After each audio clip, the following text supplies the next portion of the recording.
BNP নেতা কর্মীরা টাকা নিয়ে যেমন আজকে আমাদের যে নেত্রকোনা সদরে আসলে বহু জায়গার মধ্যে মানে জামাতের প্রার্থীরা ধরছে, এরপর পুলিশও গেছে। আজকে যে কতক্ষণ আগে একটা নিউজ আসছে যে এক কেন্দ্রের মধ্যে গিয়ে তারা জোরপূর্বক ভাবে মানে সিল মারা শুরু করছে, মানে বক্স তখন পুলিশ এনে আছে, এরপরে আর্মিরা গিয়ে এনে পরে এটা আমাদের টেকেল দিছে। তো এই যে এইগুলো যে তারা করতেছে, এটি তাদের চোখে ভাসে না। আব্দুল্লাহ মোহাম্মদ তাহের সাহেব উনি একটা দলীয় সমাবেশে বলছেন যে 5 বছরের তো আমাদের পা ধরতে হবে, আপাতত 5 বছর তো আমরা নির্বাচিত হলে জনগণ আমাদের পা ধরবে, আপাতত এই কয়দিন আপনারা পা ধরেন। ওইদিকে আবার বিএনপির একজনকে দেখলাম যে 12 তারিখ পর্যন্ত তোমরা সিস্টেমে চাঁদাবাজি করবো, এর থেকে দূরে থাকো, তারপর কি হবে পরে দেখবো। আমি অ্যানি সাহেবের কথা বলছি, তিনি সংসদে সাবেক এমপি এবং হুইপ ছিলেন। পাটোয়ারি স্যার উপরে প্রশ্ন বিষয়ের উপরই, ধরেন কোন মিডিয়া কি দলীয় প্রচারণা চালাইতে পারে?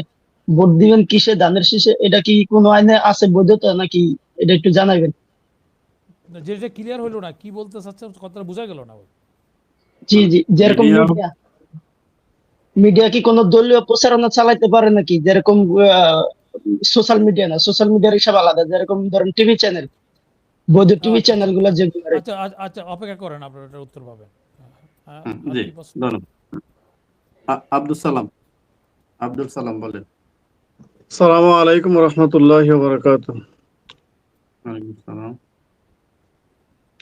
আসলে বিষয়টা হলো যে আমি যদি দোষ করি দেখি আমারটা কিন্তু দোষ না, যে অন্য যেটা করে এটাই কিন্তু দোষ। তো আসলে মনে আপনার যে আজকে সারা বাংলাদেশের মধ্যে যে বিএনপি যে শস্ত্র সহজে ধরা পড়ছে এই কয়দিনে, এটা কিন্তু আমাদের চোখে পড়ে না, কারণ আমরা বধির হয়ে গেছি, অন্ধ হয়ে গেছি, কারণ বুবা হয়ে গেছি। আর অন্য দলে যদি মানে এই আপনার 5 নিয়ে বাড়িতে যায়, 5-এর মানে এই যে তার নিজের প্রয়োজনের জন্য এটা লাঠি ছোটা হয়ে যায়, এটাই আমরা ধরতে পারি আর কি।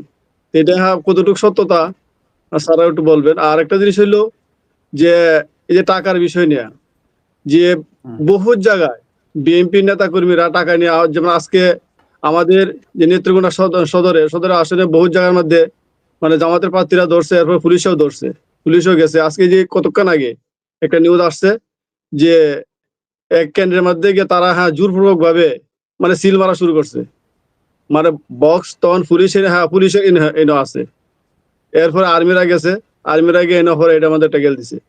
তো এই যে এইগুলো যে তারা করতেছে, এটি তাদের চোখে ভাসে না, কিন্তু ভাসে মানে অন্যেরটা, এটি তারা টেকেল দিতে মানে 5 আগস্টের পরে যে তারা এত কিছু করছে। কোন প্রশ্ন থাকলে একটু বলেন। এটাই বলতেছি আর কি, মানে এটি বলবেন যে এটি একটু আপনারা বলবেন যে এটি আপনারা কি ভালো করতেছেন, এটি মঙ্গল করতেছেন না অমঙ্গল করতেছেন। জি, ধন্যবাদ। আব্দুল নূর, আনমিউট করেন, কোন প্রশ্ন থাকলে বলেন, বিষয়ের উপর বলুন।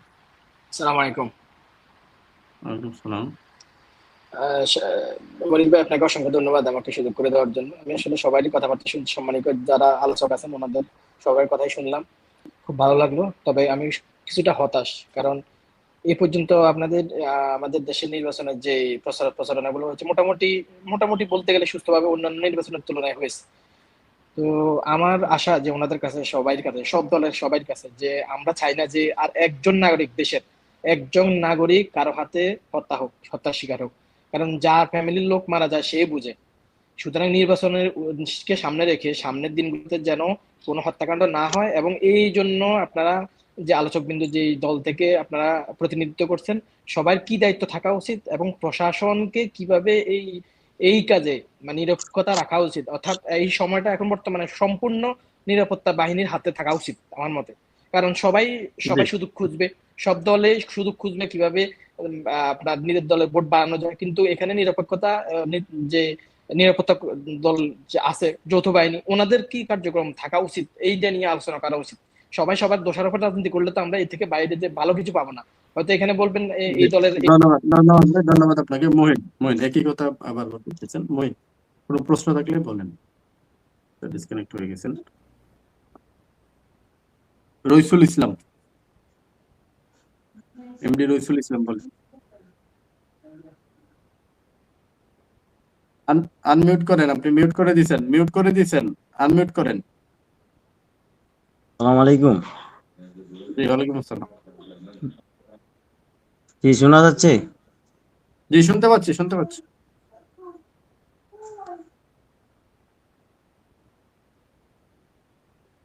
শুনতে পাচ্ছি, বলেন।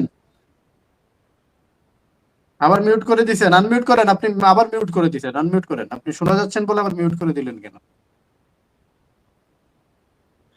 জি জি বলেন, কোনো প্রশ্ন থাকলে বলেন।